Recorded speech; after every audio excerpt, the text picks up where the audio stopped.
জি, তাহলে আমরা শুরু করতে পারি। বিসমিল্লাহির আলহামদুলিল্লাহ ওয়াসসালাতু ওয়াসসালামু আলা রাসূলিল্লাহ আম্মা বা'দ।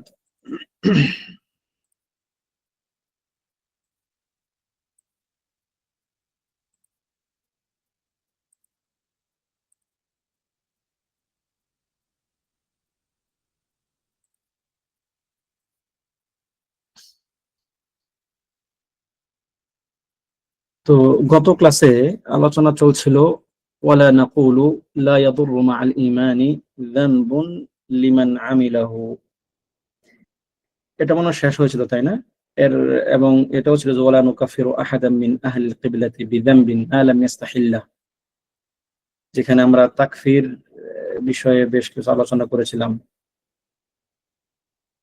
তাকফির কোন কোন প্রেক্ষিতে করা যাবে, এর উসুলগুলো কি হবে, এটা নিয়ে আলোচনা হয়েছিল। এবং বলেছিলাম যে ওয়ালা নাকুলু লা ইয়াদুররু মা'আল ঈমানি যানবুন লিমান আমিলা, অর্থাৎ ঈমানের পরে, ঈমান আনার পরে কোনো গুনাহ ঈমানের ক্ষতি করতে পারে না, এই কথাও আমরা বলি না। আমরা যেমন কাউকে তাকফির করি না, যে কোনো কবিরা গুনাহ করার কারণেই শুধু তাকফির করি না, পাশাপাশি এটাও বলি না যে ঈমান আনার পরে সে যত গুনাহই করুক না কেন, গুনাহ তার ঈমানের ক্ষতি করে না। এটা কাদের আকীদা যে গুনাহ ঈমানের ক্ষতি করে না? এটা হচ্ছে এক প্রকার মুরজিয়াদের আকীদা। মুরজিয়াদের আকীদা, তবে মুরজিয়াদের অনেকগুলো ভাগ আছে, ইনশাআল্লাহ আজকে হয়তো আলোচনা হবে এটা। মুরজিয়াদের মধ্যেও এই ক্ষেত্রে অনেকগুলো প্রকারভেদ আছে আর কি, তাদের আকীদার বেশ কিছু গ্রুপ আছে, ফেরাক আছে আর কি। মুরজিয়া তো একটা মাদার কোম্পানি, তাদের অনেকগুলো শাখা প্রশাখা আছে। আচ্ছা, তো আপনাদেরকে গত ক্লাসে এটাও মনে হয় বলেছিলাম যে বিদআতের উসুল, বিদআতের উসুল সিলসিলা আর কি, সানাদ। বিদআতের সানাদটা, যেমন আল্লাহ তাআলা সম্বন্ধে যে বিদআত গুলো তৈরি হয়েছিল, সেই বিদআতের সানাদ কি, কার থেকে কে পাইলো, কার থেকে কে পাইলো, এটা কি আপনাদের মনে আছে?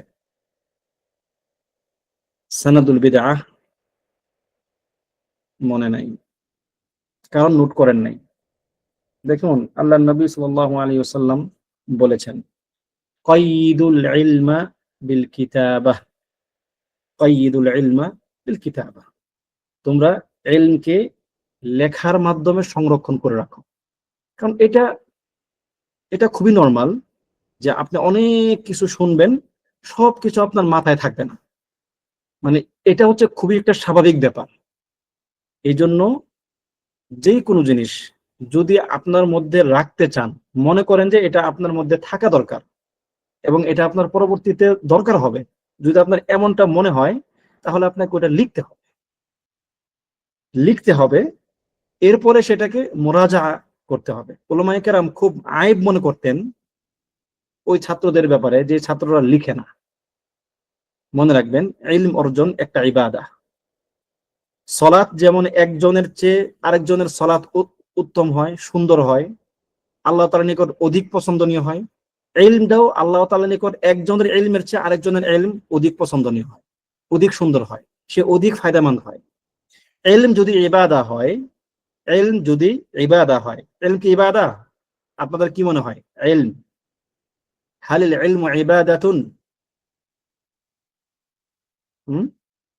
তলাবুল ইলমি ইবাদাতুন?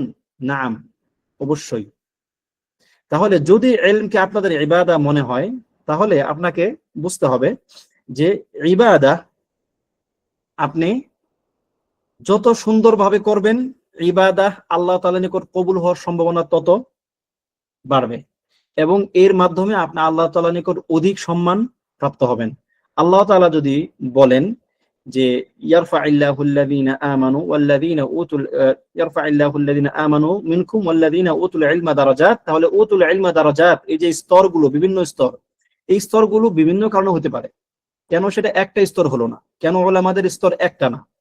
কারণ এখানে উলামাগণের গুণগত মান যেমন পার্থক্য হবে, তাদের আভ্যন্তরীণ অবস্থাও কি বেশি কম হতে পারে, তারতম্য হতে পারে। এই জন্য যদি এটাকে ইবাদাহ মনে করেন, তাহলে এই ইবাদাহ সঠিক হ্যাঁ, অবশ্যই লিখবেন। যে ইবাদা, যদি এটাকে ইবাদা মনে করেন, তাহলে এই ইবাদাটাকে যত বেশি সুন্দর করা যায় ততটা সুন্দর করার চেষ্টা করবেন। ঠিক আছে? এবং এই ইবাদাটা আপনার অর্জন করার জন্য, এই ইবাদাটাতে আপনার কন্টিনিউয়াসলি যেন লেগে থাকতে পারেন, এই জন্য যতগুলো উপায় উপকরণ আছে সবগুলো করবেন। সেক্ষেত্রে ওইটাও একটা ইবাদা বলে বিবেচিত হবে বিইذنিল্লাহ। তাহলে বলছিলাম যে সানাদুল বিদআহ হচ্ছে সর্বশেষ আমরা যাকে চিনি, জাহম বিন সফওয়ান। এই জাহম বিন সফওয়ান কার কাছ থেকে নিয়েছে বিদআহ? জাদ বিন দিরহাম। এই জাদ বিন দিরহাম কার কাছ থেকে নিয়েছে? আবান বিন সামআন। এই আবান বিন সামআন কার কাছ থেকে নিয়েছে? তালুত। এই তালুত কার কাছ থেকে নিয়েছে? লাবিদ বিন আল আসাম আল ইহুদি, যে ব্যক্তি নবী সাল্লাল্লাহু আলাইহি সাল্লামকে জাদু করেছিল। তাহলে এই বিদআতের সানাদ আপনাকে মাথায় রাখতে হবে। তাহলে এই যে বিদআত, যেই বিদআতের মধ্যে এই গোষ্ঠীগুলো পতিত হয়েছে, তাহলে এর যে খুতুরা, এর যে ভয়াবহতা, সেটা আপনাদের বুঝতে সহজ হবে। যে জিনিসটা আপনি যত বেশি ভয়ঙ্কর ভাবে চিনবেন, ভয়ঙ্কর ভাবে জানবেন, ওই জিনিসটা থেকে বেঁচে থাকার সম্ভাবনা আপনার তত বাড়তে থাকবে। ঠিক আছে? এরপরে এটাও বলেছিলাম, বিদআত মানে আপনার ফিরাকুদ দাল্লাহ, চারটা মূল পার্ট তাদের। চারটা দল হচ্ছে মূল। কি কি দল? কি কি জানেন? চারটা দল হচ্ছে মূল। এক নাম্বার কি হলো? কেউ জানেন না? আজীব। আল খাওয়ারিজ। তারপরে কি? আল আল মুরজিআ। ঠিক আছে? জাহমিয়া, মুরজিয়াদেরকে জাহমিয়া বলা হয়। তারপর হচ্ছে কাদারিয়া, মুতাজিলা এরা। তারপর হচ্ছে আশিয়া। ঠিক আছে? এদের থেকে মানে অসংখ্য দল আছে, অসংখ্য দল এদের মধ্য থেকে বের হয়ে আসছে, তবে এরা হচ্ছে মূল। ঠিক আছে? তো এটা ইনশাআল্লাহ মাথায় রাখবেন আর কি। আচ্ছা, তো আজকে আমরা ওই অংশেরই খাওয়ারিজ, জাহমিয়া, কাদেরিয়া, শিয়া। জাহমিয়া না বলে ওটাকে বলবেন মুরজিয়া অথবা জাহমিয়া, কোনো সমস্যা নাই, দুইটাই বলা যেতে পারে। তবে মুরজিয়া হচ্ছে আম, মুরজিয়া হচ্ছে কি আম, যদিও জাহমিয়ারাও মুরজিয়া। আচ্ছা, তাহলে আজকে আমরা গত ক্লাসে আমরা যেটা পড়েছিলাম এর একটা তাতিম্মা বা সম্পূরক পরিপূরক একটা অধ্যায় আজকে আমরা শুরু করবো ইনশাআল্লাহ। তা হচ্ছে কি ওয়ানারজু লিল মুহসিনিনা মিনাল মুমিনিনা আইয়াফু আনহুম ওয়া ইউদখিলাহুমুল জান্নাতা বিরাহমাতিহি। যে আমরা মুহসিনিনদের জন্য, যারা আল্লাহ তাআলার নিকট সৎ বান্দা হিসেবে বিবেচিত, মুমিনদের মধ্যে যারা মুহসিন, যারা সৎকর্মশীল, তাদের জন্য আমরা আশা করি, ওয়ানারজু আমরা আশা করি যে আল্লাহ সুবহানাহু ওয়া তাআলা তাদেরকে ক্ষমা করে দিবেন এবং তাদেরকে তিনি জান্নাতে প্রবেশ করাবেন। কিসের ভিত্তিতে? বিরাহমাতিহি, তার রহমতের দ্বারা, তার দয়ার মাধ্যমে। ওয়ালা না'মানু আলাইহিম, আমরা তাদের ব্যাপারে নিরাপদ নাই, নিশ্চিত নই যে তারা জান্নাতে প্রবেশ করবেই, এরকম আমরা কি নিশ্চিত এই কথা আমরা বলতে পারি না। ওয়ালা নাশহাদু লাহুম বিল জান্নাহ, আমরা তাদেরকে জান্নাতের ব্যাপারে সার্টিফিকেট দিয়ে দেই না। মুমিনদের মধ্যে যারা মুহসিন, যারা সৎকর্মশীল মুমিন আর কি এক কথায়, তাদেরকে আমরা কাউকে, ব্যক্তি বিশেষ যার ব্যাপারে কোরআন সুন্নাহ সুস্পষ্ট নাস আসে নাই, তার ব্যাপারে আমরা জান্নাতের সার্টিফিকেট দিয়ে দেই না। ওয়ানাস্তাগফিরু লিমুসিইহিম, আবার এই মুমিনদের মধ্য থেকে যারা পাপাচারী, অন্যায়কারী, গুনাহগার, তাদের জন্য আমরা আল্লাহর নিকট ক্ষমাও চাই। ওয়ানাখাফু আলাইহিম, এবং তাদের ব্যাপারে আশঙ্কা করি যে আল্লাহ তাআলার শাস্তি তাদের উপরে নেমে আসতে পারে। মানে তাদেরকে আমরা আল্লাহ তাআলার শাস্তি থেকে নিরাপদ মনে করি না, যে তারা একদম নিরাপদ হয়ে গেছে। ওয়ালা নুকান্নিতুহুম, এবং তাদের ব্যাপারে আল্লাহ তাআলার রহমতের ব্যাপারেও নিরাশ হই না। সুবহানাল্লাহ। এই কথা দুইটা, এই যে এই পয়েন্টটা 80 নম্বর পয়েন্ট, এই পয়েন্টের মধ্যে গুরুত্বপূর্ণ কয়েকটা মাসআলা লুকিয়ে আছে। আপনাকে মানে আহলুস সুন্নাহ ওয়াল জামাআর আকীদার গুরুত্বপূর্ণ কয়েকটা পয়েন্ট এখানে লেখক রাহিমাহুল্লাহ লিখে দিয়েছেন। প্রথমত, এই যে কথাগুলো, মুমিনদের ব্যাপারে আমরা আশাবাদী, নারজু, আমরা আশাবাদী আল্লাহ তাআলা তাদেরকে ক্ষমা করবেন, আল্লাহ তাআলা তাদেরকে জান্নাত দিবেন তার রহমতের মাধ্যমে। তবে আমরা তাদের ব্যাপারে নিরাপদ বোধ করব না যে না, তারা কখনোই আল্লাহ তাআলার শাস্তির সম্মুখীন হবে না, বা দুনিয়াতেও তারা কোনো প্রকার আল্লাহ তাআলার পরীক্ষার সম্মুখীন হবে না, আমরা সেটা নিরাপত্তা দিয়ে দেব না তাদেরকে, এবং তাদেরকে জান্নাতের আবার গ্যারান্টি দিয়ে দিব না। বিপরীতে যারা গুনাহগার, তাদের ব্যাপারে আবার একদম এমন ভাবে হতাশ হয়ে যাব না যে এরা চিরস্থায়ী জাহান্নামী। দেখুন, এই যে দুইটা পয়েন্ট, মানে একটা পয়েন্টের মধ্যেই দুইটা পার্ট হচ্ছে দুইটা প্রধানতম দলের বিরুদ্ধে রদ।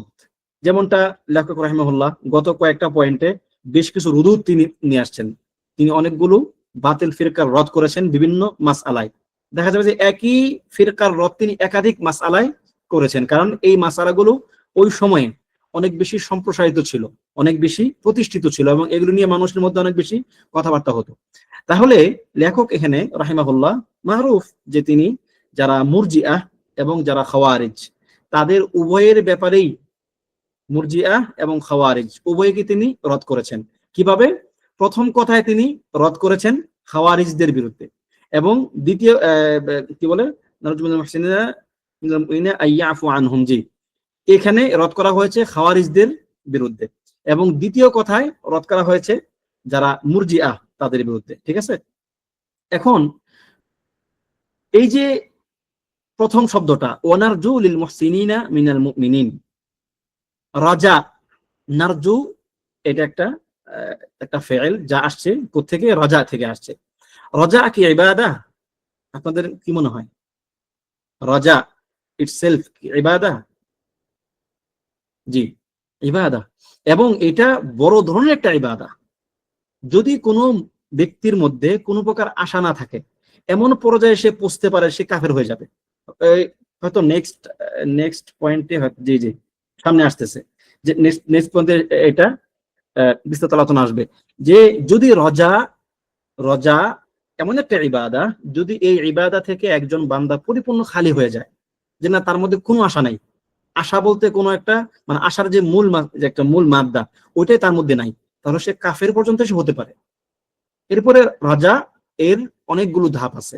কেউ কেউ আল্লাহ তাআলার নিকট রজা করে অনেক বড়, কারো কারো রজা বা আশা এটা কি সামান্য হয়, ছোট হয়, মানে খুব একটা হয় না, শক্তিশালী হয় না। এখন রজা, আল্লাহ তাআলার প্রতি আশা করা, এটা শক্তিশালী কখন হবে এবং দুর্বল কখন হবে?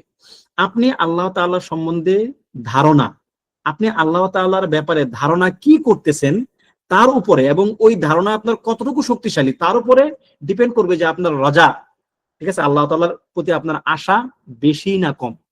যদি আপনার আল্লাহ তাআলার প্রতি ধারণা মন্দ হয়, খুব একটা শক্তিশালী ধারণা না হয়, সঠিক নির্ভুল ধারণা না হয়, তাহলে আপনার আশার মধ্যেও কি হবে? এই মানে খালাল তৈরি হয়ে যাবে। ঠিক আছে? এবং যদি আপনার আল্লাহ তাআলার সম্বন্ধে আশা খুব সুস্পষ্ট হয়, তাদের বিরুদ্ধে, তখন আপনার রাজা, আল্লাহ তাআলার কাছ থেকে আপনার রাজা বেড়ে যাবে। এমনকি আপনি এমন একটা সময় হবে, বা এমন একটা স্তরে আপনি হয়তো পৌঁছে যাবেন, যে স্তরে আপনার যে কোনো কিছুর ক্ষেত্রে আপনি আল্লাহ তাআলার নিকট আপনি আশা করবেন, যে কোনো কিছুর ক্ষেত্রে। তবে এখানে একটা পার্থক্য আছে, রাজা এবং আল আমানি। সম্ভবত আপনাদেরকে আগে একবার বলেছিলাম যে রাজা এবং আল আমানি, তামান্না, তামান্না এবং রাজা, এর মধ্যে মৌলিক পার্থক্যটা কি আপনাদের কি মনে আছে? কোন ক্লাসে সম্ভবত আলোচনা করেছিলাম, যতটুকু আমার মনে পড়তেছে আর কি। রাজা এবং তামান্নি এর মধ্যে তামান্না অমূলক, আহসান, তামান্না অমূলক। যে তামান্না হচ্ছে এমন আশাকে বলা হয় যে আশা কখনোই বাস্তবায়ন হওয়ার সম্ভাবনা নাই। ঠিক আছে? মানে একটা সংজ্ঞা এটা, যে তামান্না হচ্ছে এমন কিছু আশা যা অবাস্তব, যা অসম্ভব। যেমন কাফেররা, ইহুদি খ্রিস্টানরা আশা করে যে তারা জান্নাতে যাবে, জান্নাতে তারা ছাড়া কেউ যাবে না। তো আল্লাহ বলছেন তিলকা আমানিয়ুহুম, এটা হচ্ছে তাদের তামান্না, তাদের আমানি। ঠিক আছে? এই যে আমানি, ঠিক আছে, এই আমানি হচ্ছে এমন আশা বা এমন কল্পনা, এমন স্বপ্ন যেটা কখনোই বাস্তবায়ন হওয়ার মতো নয়। এর আরেকটা সংজ্ঞা উলামায়ে কেরাম দিয়ে থাকেন, তা হচ্ছে কি এমন আশা যে আশার পেছনে আপনার কোনো চেষ্টা নাই। আপনি আশা করেন যে আপনি আলেম হবেন, কিন্তু আপনার চেষ্টা নাই আলেম হওয়ার জন্য, তাহলে তখন সেটা আপনার আমানি হয়ে যাবে।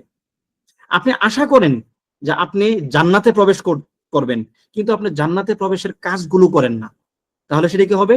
রজা হবে না, তখন সেটা আমানি হয়ে যাবে।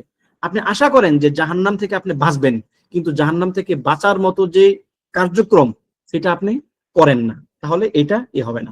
যেমন আপনি আশা করেন যে আপনি পরীক্ষায় পাশ করবেন, কিন্তু আপনি পড়বেন না, কেমন হবে এটা? এখন তো আপনাদের আমাদের ইফতিকার অনেকের পরীক্ষা চলতেছে, কারা কারো পরীক্ষার অবস্থা খুবই খারাপ। আমরা গত পরীক্ষাতে একটু সহজ করছিলাম, কিন্তু এই পরীক্ষাতে ইচ্ছা করি একটু হালকা, একটু সামান্য কঠিন করার চেষ্টা করছি, তাতে হয়তো অনেকের জন্য একটু চাপ হয়ে যাচ্ছে, আল্লাহর মুস্তাআন। এই জন্য আসলে আপনি যদি আশা করেন যে আপনি পরীক্ষায় পাশ করবেন, পরীক্ষায় আপনি ভালো রেজাল্ট করবেন, আপনাকে পড়তে হবে, আপনাকে আগে এর জন্য প্রস্তুতি নিতে হবে। কিছু কিছু ছাত্র দেখবেন যে পরীক্ষার আগের দিন তাদের পড়ার একটা তুমুল একটা ঝড় উঠে, ঠিক আছে? এরা ভালো ছাত্র না। ভালো ছাত্র না বলতে কি, ওই সেন্স থেকে যে ছাত্র হিসাবে, ছাত্র যে দায়িত্ব, ওই দায়িত্ব হিসেবে তারা ভালো ভালো ছাত্র না। ভালো ছাত্র হচ্ছে পরীক্ষার আগের দিন তারা পড়বে না, তারা সারা বছর পড়বে, পরীক্ষার আগের দিন তাদের স্বাভাবিক রুটিন। আর যারা ফাঁকিবাজ ছাত্র আর কি, তারা কি করবে?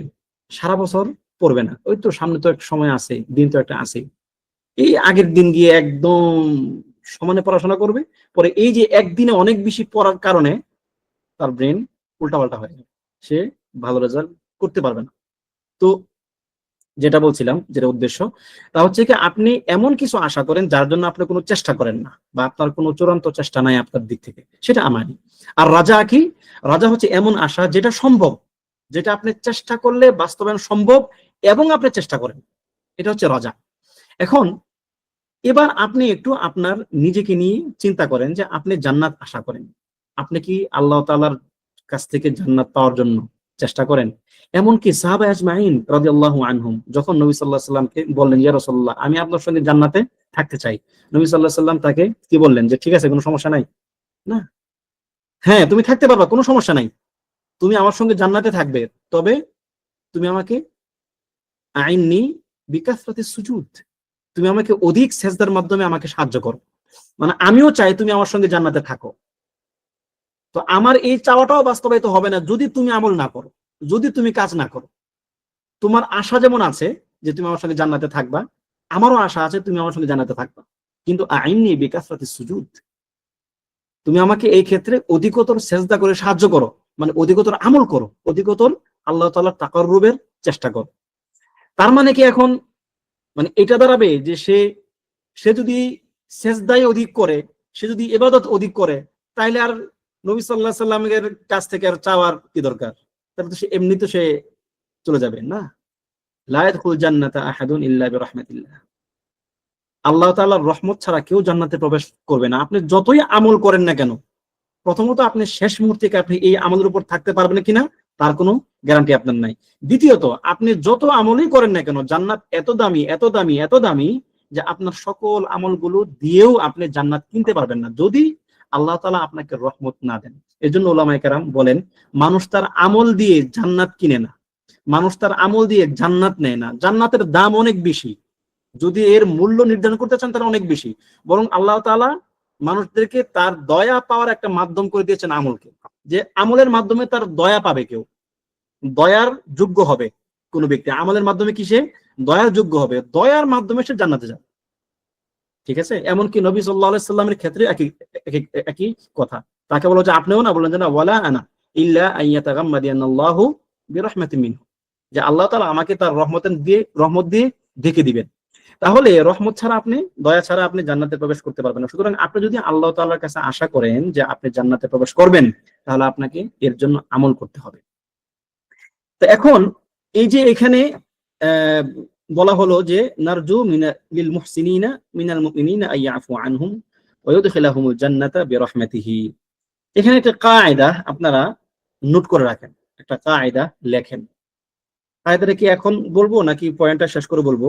কারণ কায়দাটা দুইটার ক্ষেত্রেই প্রযোজ্য আর কি, দুইটা পয়েন্টের ক্ষেত্রে প্রযোজ্য। ঠিক আছে, তাহলে কায়দাটা একটু শেষের দিকে বলি, তাহলে আপনাদের রিলেট করতে সহজ হবে আর কি। এখন প্রশ্ন হচ্ছে, মুহসিন মুমিনদের মধ্যে যারা মুহসিন তাদের জন্য আমরা আশা করব কেন? তারা তো মুহসিন, তারা তো কি মুহসিন, তারা তো সৎকর্মশীল, তাদের জন্য আমাদের মানে আশা করতে হবে কেন?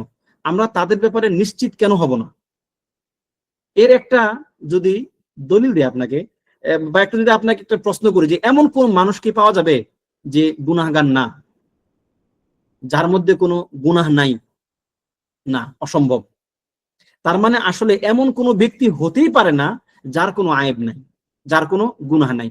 আপনি যদি কারো ব্যাপারে এরকম একটা পর্যায়ে যেতে চান যে আপনি তার ব্যাপারে নিশ্চিত হয়ে যাবেন, আপনার আশা না, আপনার নিশ্চয়তার পর্যায়ে যাবেন, তাহলে তাকে এমন হতে হবে যার কি কোনো গুনাহ নাই। সর্বশ্রেষ্ঠ মানুষকে, মানুষদের মধ্যে সর্বশ্রেষ্ঠকে? নবী সাল্লাল্লাহু আলাইহি ওয়াসাল্লাম। নবী সাল্লাল্লাহু আলাইহি ওয়াসাল্লামকে আল্লাহ তাআলা বলেছেন লিয়াগফির লাকাল্লাহু মা তাকাদ্দামা মিন যামবি মা তাকাদ্দামা মিন যামবিকা ওয়া মা তাআখার। লিয়াগফির লাকাল্লাহু মা তাকাদ্দামা মিন যামবিকা ওয়া মা তাআখার। যে আল্লাহ যেন তোমাকে ক্ষমা করে দেন। আল্লাহ তোমাকে ক্ষমা করে দিয়েছেন কি? তোমার আগের এবং পরের সকল গুনাহ। তার মানে গুনাহ নাই ব্যাপারটা এমন না। গুনাহ হয়তো কি গুনার স্তর থাকতে পারে, এবং আল্লাহ তাআলা এটাও বলছেন ফাসাব্বিহ বিহামদি রাব্বিকা ওয়াস্তাগফির। ফাসাব্বিহ বিহামদিকা ফাসাব্বিহ বিহামদি রাব্বিকা ওয়াস্তাগফির। যে আল্লাহ তাআলা তার নবীকে বলছেন যে তুমি ইস্তিগফার করো, তুমি ইস্তিগফার করো। ইস্তিগফার মানুষ কিসে থেকে করে? এবং নবী সাল্লাল্লাহু আলাইহি ওয়াসাল্লাম নিজেও বলছেন ইন্নী লা আস্তাগফিরুল্লাহ ওয়া আতুবু ইলাইহি ফিল ইয়াউমি মিআতা মাররাহ। আমি প্রত্যেকদিন আল্লাহ তাআলার নিকট ইস্তিগফার করি এবং তওবা করি কমপক্ষে 100 বার, কমপক্ষে 100 বার। এবং সাহাবা আজমাইন রাদিয়াল্লাহু আনহুম তারা একটা গুরুত্বপূর্ণ একটা সুন্নাহ, আমরা এই সুন্নাহ থেকে পরিপূর্ণ মাহরুম। আমরা সবাই দেখেন আমাদের মাজলিস গুলোতে কোনো ইস্তিগফার নাই, কোনো তাওবা নাই। সাহাবীগণ বলতেন যে নবী সাল্লাল্লাহু আলাইহি সাল্লামের সঙ্গে আমাদের কোন এক মাজলিসে আমরা গুনছি যে তিনি ওই মাজলিসে কতবার ইস্তিগফার করেছেন, সেটা 70 এর অধিক ছিল। আল্লাহু আকবার। একটা মাজলিস, তিনি সেখানে মাজলিস, তার সেখানে তিনি বিভিন্ন ধরনের কথা বলতেছেন, এর মধ্যে তিনি 70 এর অধিকবার তিনি ইস্তিগফার করেছেন, তওবা করেছেন। আল্লাহু আকবার। কারণ মানুষ দাঈফ, মানুষ দুর্বল, তার কখন কোন দিক থেকে পাপ তাকে পেয়ে বসবে। সে এখন হয়তো ইনস্ট্যান্ট এই মুহূর্তে সে হয়তো পাপ করতেছে না, কিন্তু এই অবস্থাটা তাকে একটা পাপের দিকে নিতে পারে, অথবা তার অজানা পাপ হতে পারে। সুতরাং পাপ থেকে আমরা কেউ মুক্ত না। যেমন আবু বকর রাদিয়াল্লাহু আনহু যখন নবী সাল্লাল্লাহু আলাইহি সাল্লামকে বললেন, ইয়া রাসূলুল্লাহ, আপনি আমাকে একটা দোয়া শিক্ষা দেন যা আমি সব সময় আমল করব। তিনি তাকে কি দোয়া শিক্ষা দিলেন? কে কে জানেন দোয়াটা? আবু বকর রাদিয়াল্লাহু আনহুকে নবী সাল্লাল্লাহু আলাইহি সাল্লাম কি শিক্ষা দিলেন? কেউ কি জানেন? সবাই জানেন। বললেন সবাই জানেন। ও আচ্ছা, এটা এটা হচ্ছে আল্লাহ নবী সাল্লাল্লাহু আলাইহি সাল্লাম তাকে শিক্ষা দিলেন যে হ্যাঁ আবু বকর, তুমি বলো আল্লাহুম্মা ইন্নী যালামতু নাফসি যুলমান কাসীরা ওয়া লা ইয়াগফিরুয যুনুবা ইল্লা আনত ফাগফির লি মাগফিরাতাম মিন ইনদিক ওয়ারহামনি ইন্নাকা আনতাল গফুরুর রহিম। আদ-দুআউল মা'থুরা, যেটা আমরা প্রত্যেক সালাতে শেষ তাশাহুদে পড়ি। এই দোয়াটা আল্লাহ নবী সাল্লাল্লাহু আলাইহি সাল্লাম শিক্ষা দিয়েছেন কাকে? আবু বকর, আফদালুল উম্মাহ, উম্মতের সর্বশ্রেষ্ঠ মানুষ যিনি, আল্লাহ নবী সাল্লাল্লাহু আলাইহি ওয়াসাল্লাম তাকে শিক্ষা দিয়েছেন যে তুমি বলো আমি আমার নিজের উপর অনেক বেশি জুলুম করেছি, শুধু জুলুম না, ইন্নী যালামতু নাফসি যুলমান কাসীরা, আমি অনেক বেশি জুলুম নিজের উপর আল্লাহ করে ফেলেছি, আপনি আমাকে ক্ষমা করেন, আপনি ছাড়া কেউ ক্ষমা করার মতো নাই। সুতরাং যদি এটা আফদালুল উম্মাহ, তার কথা যদি এটা হয়, এবং তিনি যদি এটাকে মুওয়াযাবার সাথে আমল করে থাকেন, তাহলে আমাদের অবস্থাটা কি? সুতরাং আমরা কারো ব্যাপারে নিশ্চিত হতে পারি না যে সে কি জান্নাতে প্রবেশ করবে, তবে আমরা তার ব্যাপারে আশা রাখতে পারি। এখন এই যে পরের পরের বাক্যটা এবং এই বাক্যের মধ্যে আমরা দুইটা জিনিস জানলাম। একটা হচ্ছে কি আপনি আল্লাহ তাআলার নিকট আশা করবেন, আরেকটা হচ্ছে কি আপনি আল্লাহ তাআলাকে ভয় পাবেন। ওই যে শেষে আসছে না, ওয়া নাখাফু আলাইহিম, আমরা তাদের ব্যাপারে আশঙ্কাও করি। এমন নয় আমাদের যে একদম নিশ্চিত হয়ে গেছি, ঠিক আছে, এমন না, আমরা তাদের ব্যাপারে আশাও করি। আবার কি ওয়ালা নুকান্নিতুহুম, আমরা নিরাশও হই না। এখন এই যে এখানে দুইটা জিনিস, একটা হচ্ছে কি রাজা এবং খাউফ, দুইটা বড় বড় দুইটা ইবাদত। যেমন রাজা, আমরা একটু আগে বললাম রাজা অনেক বড় একটা ইবাদত, ঠিক আছে। যেমন নবীগণের ব্যাপার আসছে ইয়ারজুনা রাহমাতাহু ওয়া ইয়াখাফুনা আযাবাহু, ঠিক আছে। কাফেরদেরকে আল্লাহ তাআলা বললেন যে তোমরা যাদেরকে ইবাদত করো, বিভিন্ন নবী ফেরেশতা, তারা আল্লাহ তাআলার নিকট কি ইয়ারজুনা রাহমাতাহ, তার দয়া আশা করে, তারা আশা করে, এবং ওয়াখাফুনা আযাবাহ, এবং তারা আল্লাহর শাস্তিকে ভয় করে। সুতরাং ভয় এবং আশা দুইটা হচ্ছে বড় ধরনের দুইটা ইবাদত, এবং এটাকে বলা হয় পাখির দুইটা ডানা। ঈমান যদি একটা পাখি হয়, ঈমান ইসলাম যদি একটা পাখি হয়, তাহলে এই পাখির দুইটা ডানা হচ্ছে কি রাজা এবং খাউফ। যদি একটা ডানা যদি কোনো পাখির মানে ভেঙে দেওয়া হয়, ওই পাখি উঠতে পারে? আর যদি দুই ডানাই না থাকে, ও তো পাখিই না। ঠিক আছে? এখন যদি কোনো ব্যক্তির মধ্যে রাজা একদম নাই হয়ে যায়, তার কোনো ঈমান নাই। আর যদি কোনো ব্যক্তির মধ্যে খাউফ একদম শেষ হয়ে যায়, তারও ঈমান নাই। কেন? ও দেখেন, খাউফের মানে অতিরিক্ত খাউফের যেটা মানে আদামুল খাউফ হচ্ছে কি আল আমন। খেয়াল করেন, আদামুল খাউফ হচ্ছে আল আমন, মানে আপনি নিরাপদ বোধ করতেছেন, আপনি আল্লাহ তাআলাকে ভয় পাচ্ছেন। এমন আপনার আমন, এমন আপনি নিরাপদ হয়ে যাচ্ছেন যে আপনি আল্লাহ তাআলার কোন শাস্তিকে আর ভয় করতেছেন। এটা হচ্ছে কি খাউফের বিপরীত, আল আমন। এবং রাজা এর বিপরীত কি? আল ইয়াস। আল ইয়াস, যেটা আমাদের সামনের পয়েন্টে আসবে। রাজা এর বিপরীত কি? আল ইয়াস, অর্থাৎ হতাশ হয়ে যাওয়া, একদম নিরাশ। মানে একজন খুব বেশি আশাবাদী, যেটা তাকে মানে আমানির পর্যায়ে নিয়ে যাবে, আরেকজন খুব বেশি নিরাশ, যা তাকে মানে কি আপনার কি বলে হতাশার পর্যায়ে নিয়ে যাবে। আর খৌফের বেলায়, ভয়ের বেলায় যদি কেউ খুব বেশি ভয় পায়, সে এমন ভয় পায় যে ভয় তাকে কি আশাগুলোকে নষ্ট করে দেয়, সেটাও সমস্যা একটা। আবার আবার ভয় এতই কম যে সে একদম আমনের পর্যায়ে চলে যায়। তাহলে কোনোটাই, রাজা এবং খৌফ, কোনোটারই একদম চূড়ান্ত উপরে এবং চূড়ান্ত নিচে, কোনোটাই ভালো না। এই জন্যই ইমাম আশ-শাফিঈ রাহিমাহুল্লাহ বলেছেন কিলা তারাফাইনি মিনাল আমরি মাযমুম। এটা তার একটা বিখ্যাত শের, একটা বাইত, যে সকল বিষয়ের যেটা তরফাইন, একদম উপরে একদম নিচে, উভয়টাই কি মাযমুম, নিন্দনীয়। কেননা আল্লাহ সুবহানাহু ওয়া তাআলা আমাদেরকে মধ্যমপন্থী জাতি হিসেবে তিনি আমাদেরকে সৃষ্টি করেছেন, এবং মানুষদেরকে তিনি মধ্যম পন্থা অবলম্বন করতেই বলেছেন। কিন্তু মানুষ হয় বাড়াবাড়ি করে, নয় ছাড়াছাড়ি করে। ইহুদিরা অতিরিক্ত বাড়াবাড়ি করেছে, আর নাসারারা অতিরিক্ত ছাড়াছাড়ি করেছে। তাহলে মানে এবং এমনকি এই যে বাতিল ফিরকাগুলো আছে, তাদের দেখবেন প্রত্যেকেরই একই সমস্যা। হয় কেউ অতিরিক্ত একদিকে, আবার কেউ অতিরিক্ত একদিকে নিচে, ইম্মা আত-তাফরীত ওয়া ইম্মা আল-ইফরাত। হয় বাড়াবাড়ি, নয় ছাড়াছাড়ি। আহলুস সুন্নাহ ওয়াল জামাআহ হচ্ছে আওসাতুন নাস, মানুষদের মধ্যে সবচেয়ে মধ্যমপন্থী হচ্ছে কারা? আহলুস সুন্নাহ ওয়াল জামাআহ। প্রথমত মানুষ হিসেবেও তারা মধ্যমপন্থী, যেহেতু তারা মুসলিম। আবার মুসলিমদের মধ্যেও তারা আকীদাতান ফিরকাতানও তারা কি মধ্যমপন্থী ফিরকা। ফিরকা বলবো না, জামাআহ। তারা কি মধ্যমপন্থী জামাআহ। সুতরাং আমাদেরকে এই মাঝখানের একটা অবস্থান আমাদেরকে থাকতে হবে। এখন একটা মাসআলা চলে আসবে যে এখানে রাজা এবং খৌফ দুইটা শব্দ আমরা জানলাম, কোনটা একটার উপর মুকদ্দম। সম্ভবত আপনাদেরকে আগে একদিন বলেছিলাম যে কোনটাকে আপনি প্রাধান্য দিবেন, কোনটা কার উপর প্রাধান্য পাবে। আল্লাহ তাআলার ব্যাপারে কি আপনি বেশি আশা করবেন, নাকি তাকে বেশি ভয় পাবেন? এখন এই ক্ষেত্রে চার রকম হতে পারে, এবং চারটা মতই উলামায়ে কেরামদের পক্ষ থেকে মত। ব্যাপারটা এমন যে কেউ এই ক্ষেত্রে ভ্রান্ত। ঠিক আছে? তাফদিল, একটার উপর আরেকটাকে প্রাধান্য দেওয়া। কেউ কেউ রাজাকে প্রাধান্য দিয়েছেন, খৌফের উপরে রাজাকে প্রাধান্য দিয়েছেন, যে তারা মানে আল্লাহ তাআলার নিকট আশা করেন বেশি। এটা একটা অংশের মত। আবার কেউ কেউ খৌফকে প্রাধান্য দিয়েছেন। তবে সাবধান, যারা রাজাকে প্রাধান্য দেন, প্রাধান্য দেওয়া মানে একটু বেশি, খুব বেশি না। আবার এমন না যে তার রাজা এমন পর্যায়ে পৌঁছে গেছে তার খৌফ নাই হয়ে গেছে, না, ওটা আবার কি ইফরাত, ওটা মুশকিল, ওটা না। মানে জাস্ট কোনটাকে আপনি বেশি প্রাধান্য দিবেন, একটা একটার উপরে প্রাধান্য পাবে কিনা, এটা। এক্ষেত্রে কেউ কেউ রাজাকে প্রাধান্য দিয়েছেন, কেউ কেউ খাউফকে প্রাধান্য দিয়েছেন, আর কেউ কেউ দুটাকে সমান বলেছেন। তিনটা মত আপনাদেরকে বললাম। আরেকটা মত আছে, সেটা হচ্ছে কি আত-তাফসীল, মানে তারা ব্যাখ্যা করেছেন। অর্থাৎ মানুষের জন্য কখনো কখনো রাজা তার জন্য বেশি প্রাধান্য প্রাপ্ত, তাকে বেশি প্রাধান্য দিতে হবে, রজাকে, আশাকে। আবার কখনো কখনো খাউফকে বেশি প্রাধান্য দিতে হবে। সে কখন রজাকে প্রাধান্য দিবে এবং কখন সে খাউফকে প্রাধান্য দিবে।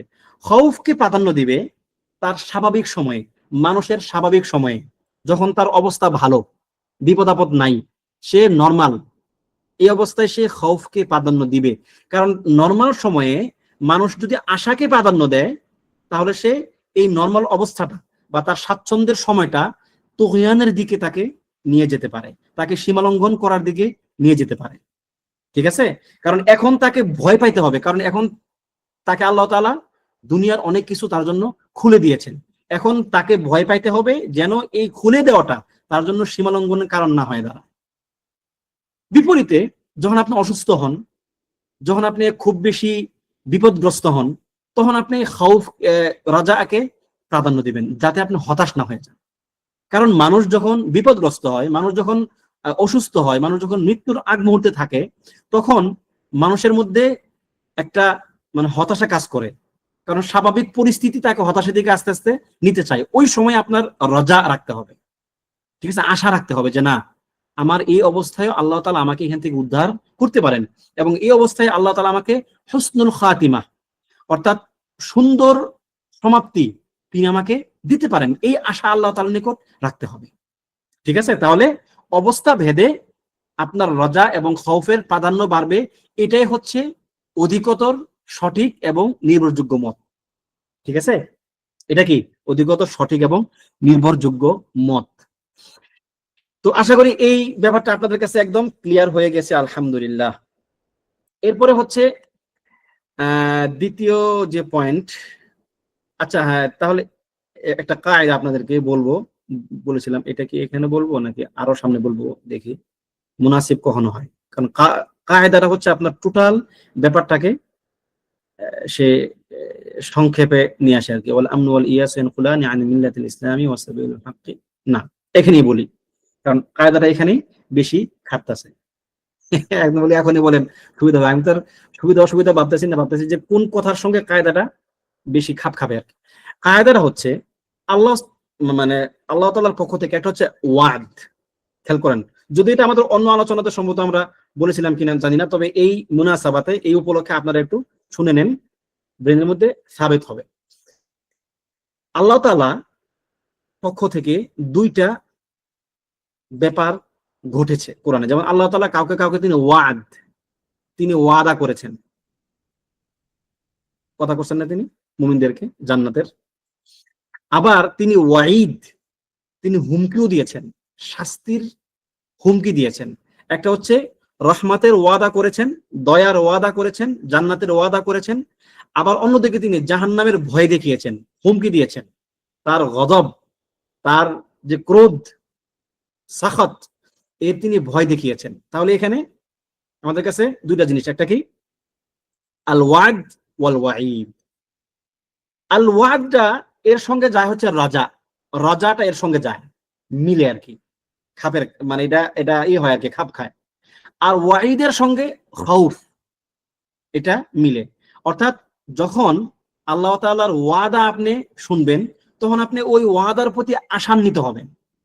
আর যখন আপনি তার ওয়াইদ শুনবেন, আপনি ওই ওয়াইদকে ভয় পাবেন। ঠিক আছে? তাহলে আল্লাহ তাআলার ওয়াদের সঙ্গে সম্পর্ক কি? রাজা। এবং তার ওয়াইদের সঙ্গে সম্পর্ক কি? আল ওয়াইদ, আল খাউফ। ঠিক আছে? এখন আল্লাহ তাআলা ওয়াদাও করেছেন, ওয়াইদও দিয়েছেন। আল্লাহ তাআলা কি কখনো ওয়াদা ভঙ্গ করেন? প্রশ্ন। মানে আমি কিন্তু এখন কায়দার আপনাদেরকে বলি না, জাস্ট কায়দার একটা ভূমিকা দিচ্ছি আপনাদেরকে। ওয়াদ, আল্লাহ তাআলার পক্ষ থেকে ওয়াদা যে তিনি করেছেন, এটা কি তিনি কখনো ভঙ্গ করবেন? না।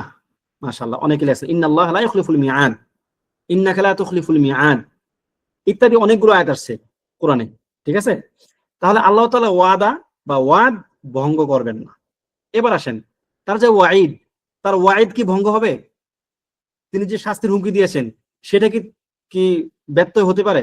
আমরা জানলাম ওয়াদার ব্যত্যয় হতে পারে না, ওয়াইদের ব্যত্যয় হতে পারে। আপনাদের কি মনে হয়? হুমকি তো না, ওয়াদা না, ওয়াদার ব্যত্যয় হয়।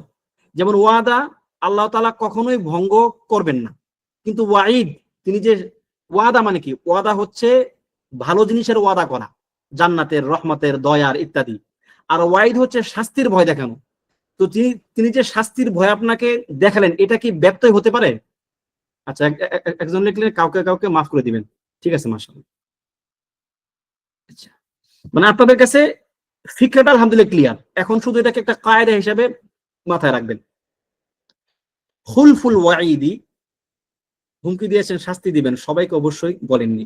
না, যাদেরকে তিনি হুমকি দিয়েছেন তাদের ক্ষেত্রেও কি তার এই হুমকির ব্যত্যয় হতে পারে কিনা, তার হুমকি তিনি কাজে লাগাবেন না, সেটা কি হতে পারে কিনা?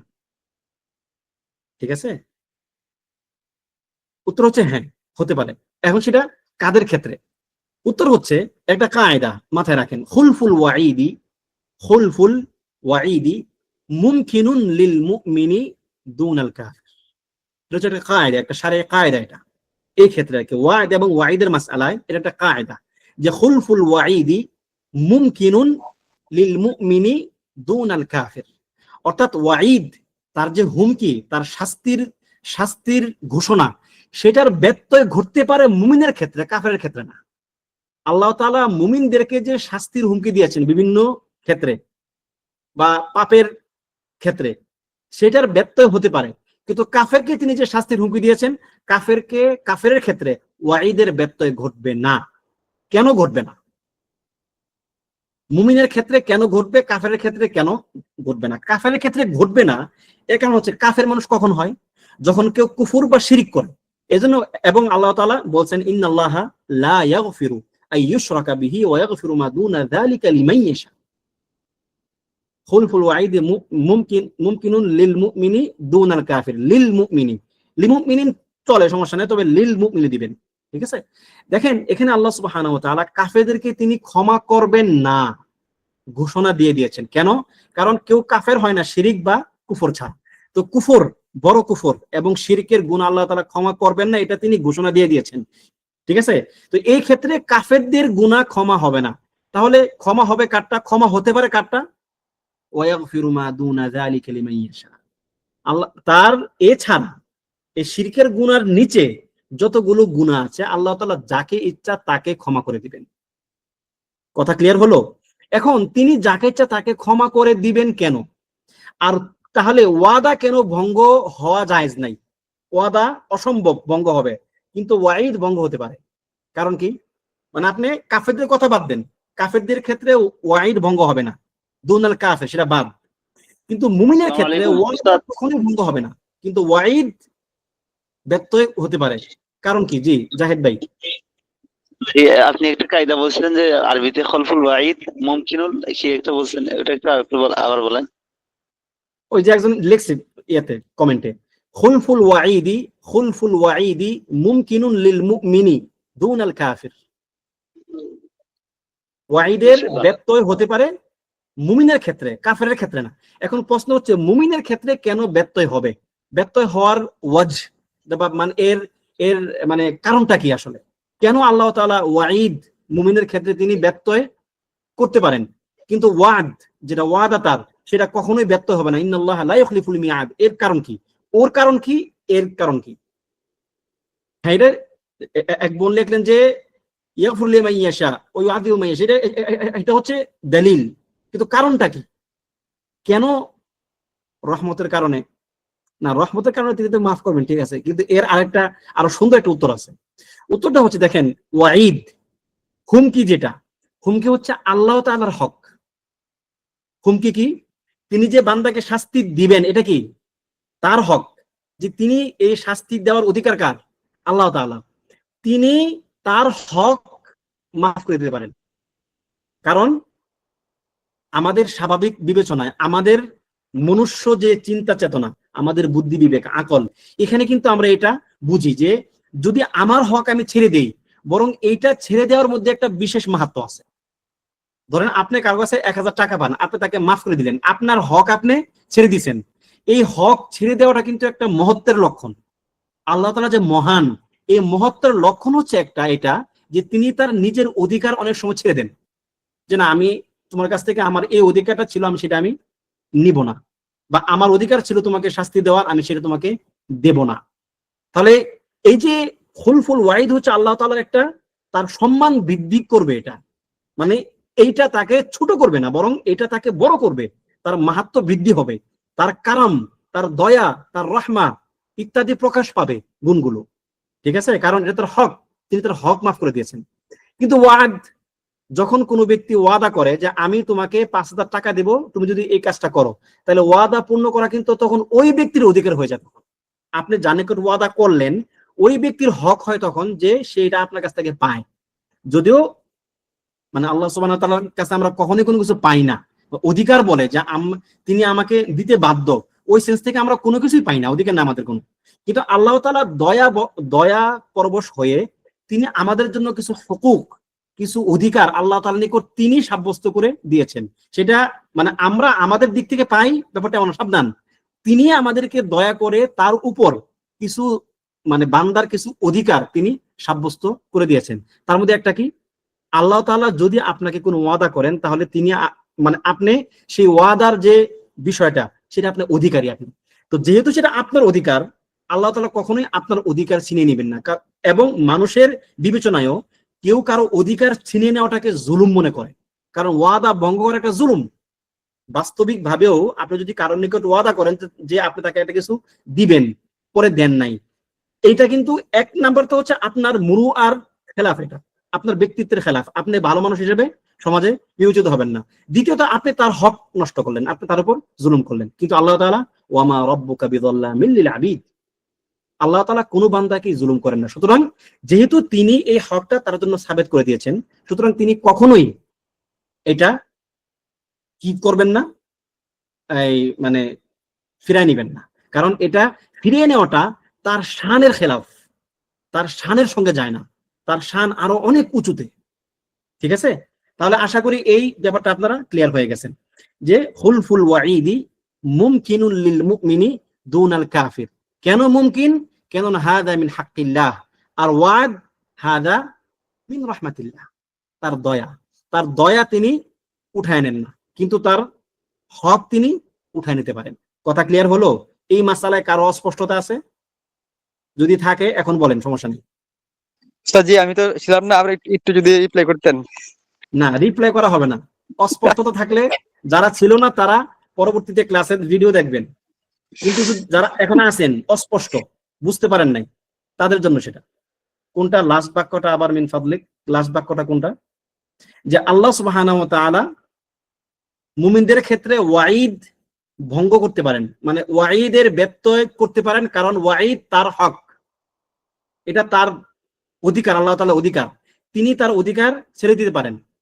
কিন্তু ওয়াদ ভঙ্গ করতে পারেন না বা ভঙ্গ করেন না, কেন? এটা তার দয়া, তার দয়া তিনি কখনোই, তার দয়ার ব্যত্যয় হয় না। ঠিক আছে, এবং এটা তিনি বান্দার জন্য দয়া করে বান্দার হক সাব্যস্ত করেছেন। একদিক থেকে বান্দার হক সাব্যস্ত করেছেন, আরেক দিক থেকে তার দয়া, দুইটার একটাও কি তিনি হরণ করেন না। ওমা রব্বুকা বিযাল্লামিল লিল আবিদ। আচ্ছা, আলহামদুলিল্লাহ, এই পয়েন্টটা শেষ হলো। এরপরের পয়েন্ট হচ্ছে ওয়াল আমনু ওয়াল ইয়াসু ইয়ানকুলানি আন মিল্লাতিল ইসলামি ওয়া সাবিলুল হাক্কি বাইনাহুমা লি আহলিল কিবলা।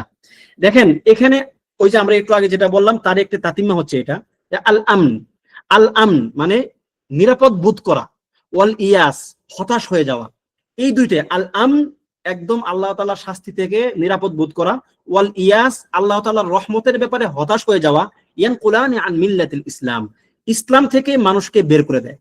তার মানে এটা সহজ না, এর অত্যন্ত একটা কঠিন মাসালা, একটা অত্যন্ত একটা কঠিন ব্যাপার সেটা, যে আপনার মধ্যে আল আমন এবং আল ইয়াস তার কোন রূপে আপনার মধ্যে থাকা যাবে না। ঠিক আছে, এখন আল আমন ওয়াল ইয়াস এর সঙ্গে আগের মাসআলার কি সম্পর্ক? এখানে একটা কায়দা আছে, ইনশাআল্লাহ আপনাদেরকে আমরা এই যে এই পয়েন্টে একটা কায়দা বলবো, এখন হঠাৎ করে এটা মনে হলো কায়দাটা বেশ আপনার বেশ উপকার হবে ইনশাআল্লাহ। যে তাহলে এই যে এখানে আল আমন ওয়াল ইয়াস এর বিপরীত কি? আমাদের যে পূর্বের পয়েন্ট, এই পয়েন্টের সঙ্গে এই আল আমন ওয়াল ইয়াসের কি সম্পর্ক, কে বলতে পারবেন?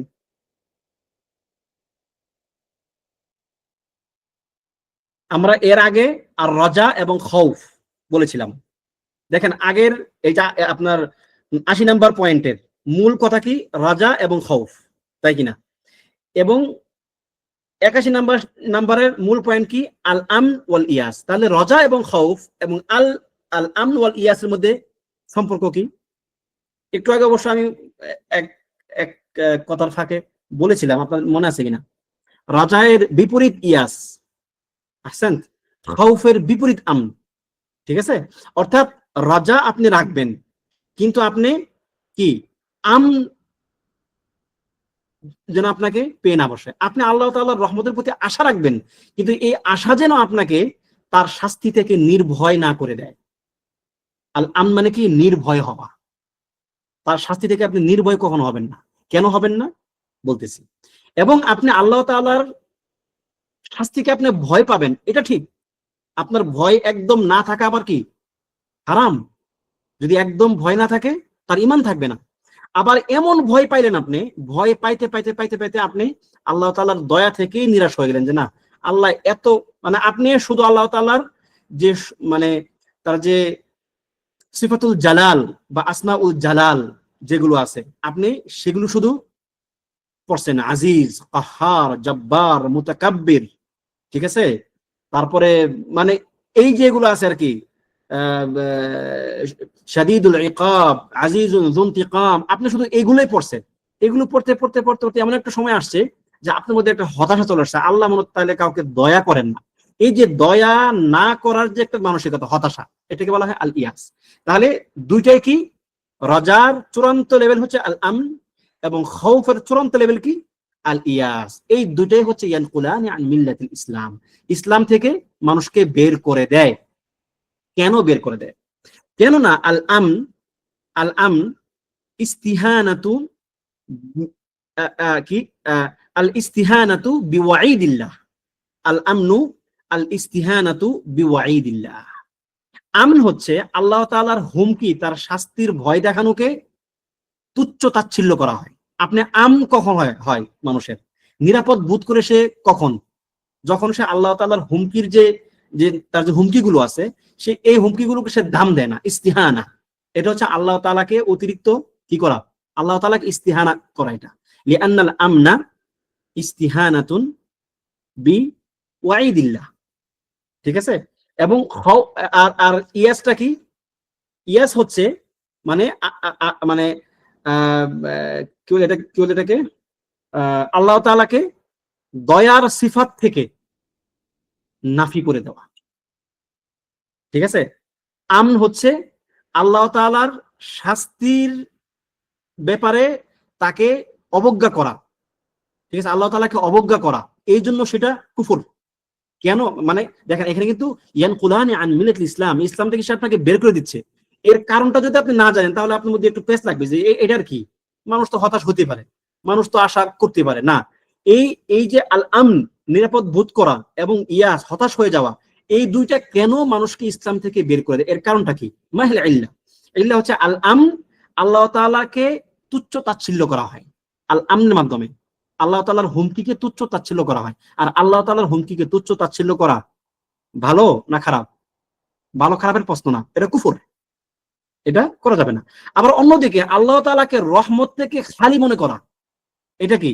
আল্লাহ তাআলা আরেকটা সিফাতকে তার থেকে নাফি করে দেওয়া। সুতরাং এই দুইটাই কুফর হবে। এখন এর দলিল কি? দলিল দুইটারই দলিল কোরআনে আসছে। যেমন আল আমনা, প্রথমে আল আমনের দলিল আসছে কোরআনে, যেমন বলা হচ্ছে কি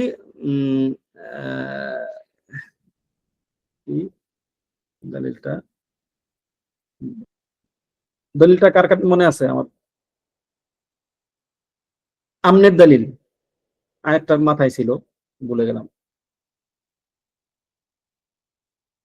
দলিলুল আমন, আফা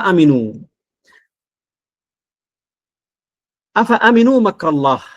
আল্লাহ বলতেছেন আফা আমিনু মাকরাল্লাহ, তারা কি আল্লাহ তাআলার শাস্তি বা আল্লাহ তাআলার যে কৌশল, এর থেকে তারা কি নিরাপদ মনে করলো নিজেদেরকে? আফা আমিনু মাকরাল্লাহ ফালা ইয়ামানু মাকরাল্লাহি ইল্লাল কওমুল খাসিরুন। আল্লাহ তাআলার শাস্তি থেকে নিরাপদ বোধ করে না ওই ব্যক্তিরা ছাড়া যারা ক্ষতিগ্রস্ত। খাসির মানে কি? ক্ষতিগ্রস্ত। এখানে কাফিরুন, যারা নিরাপদ বোধ করবে আল্লাহ তাআলার শাস্তি থেকে, সে মূলত ফাসির, ক্ষতিগ্রস্ত অর্থাৎ কাফির। ঠিক আছে। আর আল ইয়াস, দুঃখিত, হ্যাঁ, আল ইয়াসের দলিল কি? আল ইয়াস যে কুফর, এটা অনেকগুলো আয়াত আসছে। যেমন ইয়াকুব আলাইহিস সালাতু ওয়াস সালাম কি বললেন? ইয়া বানি ইয়াযহাবু ফাতাহাসসাসু মিন ইউসুফ ওয়া আখিহি ওয়া লা তাইয়াসু মির রাউহিল্লাহ। হে আমার সন্তানরা, তোমরা বের হয়ে যাও, তোমরা বের হও, বের হয়ে তোমরা ইউসুফ এবং তার ভাইয়ের খোঁজ করতে থাকো। ওয়া লা তাইয়াসু মির রাউহিল্লাহ, তোমরা আল্লাহর রহমত থেকে নিরাশ হইও না। ইন্নাহু লা ইয়াইয়াসু মির রাউহিল্লাহি ইল্লাল কওমুল কাফিরুন। কেননা আল্লাহ তাআলার রহমত থেকে নিরাশ হয় কেবল কাফেররা। এবং আল্লাহ তাআলা অন্য আয়াতে বলেন, কুল ইয়া ইবাদিয়াল্লাযীনা আসরাফু আলা আনফুসিহিম লা তাকনাতু মির রাহমাতিল্লাহ ইন্নাল্লাহা ইয়াগফিরু যুনুবা জামিআ। তোমরা আল্লাহর রহমত থেকে নিরাশ হইও না, আল্লাহ তাআলা সকল গুনাহ ক্ষমা করে দিবেন। এরপরে ইব্রাহিম আলাইহিস সালামকে যখন ফেরেশতারা সুসংবাদ দিলেন, ক্বালা আবাশশারতুমুনি আলা আম্মাসানিল কিবার ফাবিমা তুবাশশিরুন ক্বালু বাশশারনাকা বিল হক ফালা তাকুম মিনাল কানিতিন। যে যখন তারা তাকে সন্তানের সুসংবাদ দিলেন, তখন তিনি কি বললেন? যে তোমরা কি আমাকে এমন সময় সন্তানের সুসংবাদ দিচ্ছ যখন আমি বয়স্ক বৃদ্ধ মানুষ এবং আমার স্ত্রী বৃদ্ধা, আকিম মানে বন্ধা, তোমরা কি আমাকে এই সময় সন্তানের সুসংবাদ দিচ্ছ? তখন তারা বললেন যে হ্যাঁ, আমরা আপনাকে সত্য সুসংবাদই দিচ্ছি, সুতরাং আপনি ফালা তাকুম মিনাল কানিতিন, আপনি হতাশদের অন্তর্ভুক্ত হবেন না, মানে আপনি হতাশ হবেন না। আসলে উনি তো হতাশ হন নাই, যে তিনি এটার আসবাব জানতে চাচ্ছেন যে সেটা হতাশা না, কিন্তু ফেরেশতাকে যেন তিনি হতাশ না হন, তার মধ্যে যেন ইয়াস না আসে, তারা তাকে এই কথা বললেন। তার উত্তরে তিনি কি বললেন? হ্যাঁ, ক্বালা ওয়া মান ইয়াকনাতু মির রাহমাতিল্লাহি ইল্লাল কওমুদ দাল্লুন। যে তোমরা আমাকে হতাশার কথা বলতেছো, আরে হতাশ কারা হয়? যারা পথভ্রষ্ট সম্প্রদায়, তারা ছাড়া তো কেউ হতাশ হয় না। তার মানে তারও আকীদা এটাই যে আমি হতাশ হচ্ছি না।